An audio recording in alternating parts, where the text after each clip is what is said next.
வாழ்க்கை அழுத்தங்களை வெல்லும் சுய கட்டுப்பாடு கலை. உணர்ச்சி நிறைந்த தொடர். நீங்க எப்பவாச்சும் வாழ்க்கை ரொம்ப கடினமா போயிடுச்சுன்னு உணர்ந்ததுண்டா? எதையும் சரியா செய்ய முடியல, மனசு குழப்பம், கோவம், சோகம்னு கலந்த ஒரு நிலை. இப்படித்தான் வாழ்க்கை அழுத்தங்கள் நம்ம சோதிக்குது. ஆனா இத சமாளிக்க ஒரு ரகசிய ஆயுதம் இருக்கு. அதுதான் சுய கட்டுப்பாடு, செல்ஃப் மாஸ்டரி. சுய கட்டுப்பாடு என்றால் என்ன? சுய கட்டுப்பாடுன்னா நம்மோட எண்ணங்கள், உணர்வுகள், செய்கைகள் இவைகளை நாமே கையில வச்சுக்கிறது. கோவம் வந்தா உடனே கத்தாம, சோகம் வந்தா சரிஞ்சு போகாம, பிரச்சனை வந்தா ஓடாம, நிதானமா யோசிச்சு சரியான பதில் கொடுப்பது. இதுதான் உண்மையான வலிமை. வெளி உலக வெல்றதுக்கு முன்னாடி உள்ளுலக வெல்லணும். அறிவு, அவேர்னஸ். முதல்ல நம்ம உணர்வுகளை கவனிக்கணும். என்ன கோபப்பட வைத்தது? என்ன சோகமா ஆச்சு? இப்படி கேள்விகளை நாமே நமக்கே கேட்கணும். உதாரணம், அருண் காரை ஓட்டிக்கிட்டு இருந்தப்போ ஒருவர் திடீர்னு கடந்து போனாரு. உடனே கோபம் வந்துச்சு. ஆனா சிந்திச்சப்போ உண்மையில அவங்க சோர்வா இருந்ததுன்னு தெரிஞ்சது. கட்டுப்பாடு, கண்ட்ரோல். அறிந்ததும் நம்ம நாமே நிறுத்தணும். 10 வரை எண்ணணும், ஆழமா மூச்சு விடணும், கவனத்தை வேற எதுக்கும் மாற்றணும்.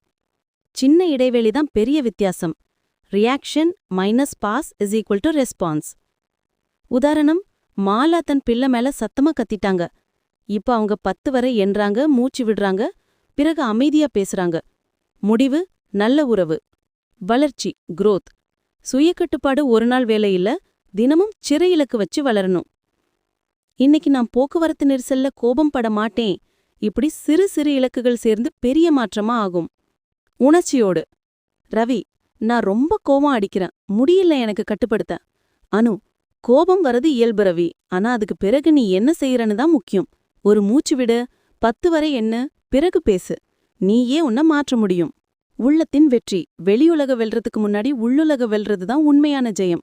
சுய கட்டுப்பாடு கத்துக்கிட்டீங்கன்னா அழுத்தங்களும் பிரச்சனைகளும் நீங்க தான் உங்க மேல ஆட்சி செய்ய போறீங்க. முடிவு சொல். உனக்கு எதிரியான அழுத்தம் பெருசா இருந்தாலும் உனக்குள்ள இருக்கிற வலிமை அதை விட பெரியது. இன்னும் இப்படி சிந்தனையை மாற்றும் வீடியோக்கள் வேண்டும்னா இந்த வீடியோ உங்களுக்கு பிடிச்சிருந்தா லைக் பண்ணுங்க, உங்க நண்பர்களோடவும் ஷேர் பண்ணுங்க. மறக்காம மாத்தி யோசி லைஃப் ஈஸி யூடியூப் சேனலை சப்ஸ்கிரைப் பண்ணுங்க. மாத்தி யோசி லைஃப் ஈஸி, உங்க வாழ்க்கையை சிந்திக்கவும் எளிதாக்கவும் உதவும் உங்க தோழன்.